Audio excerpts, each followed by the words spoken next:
ఏ పాపం అన్యం పుణ్యం ఎరిగినటువంటి ఈ పిల్లలకి ఎవరండి దిక్కు? దయచేసి న్యాయం వైపు నిలబడుతున్న వారి మీద రాళ్లు జల్లొద్దు.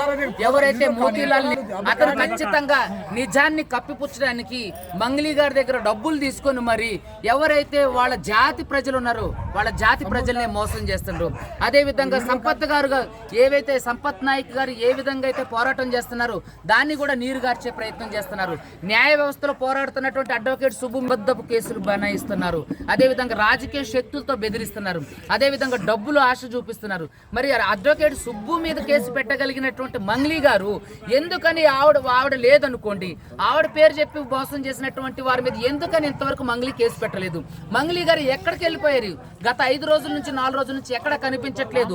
నేను ఇప్పటి వరకు నేను బాధితులకు అండగా ఉంటానని చెప్పినటువంటి మంగ్లీ గారు ఈరోజు బాధితుడు చనిపోయిండు. మీరు ఇచ్చినటువంటి హామీలు కేవలం ఫోటోలకు మాత్రమేనా? అదేవిధంగా ప్రెస్ నోట్లకు మాత్రమేనా? దయచేసి మీరందరూ గమనించండి. మంగ్లీ గారు నిజంగా ఇప్పటికైనా సరే మీరు కళ్ళు తెరిచి ఈ సమస్యను మీరు సావధానంగా పరిష్కారం చేయండి.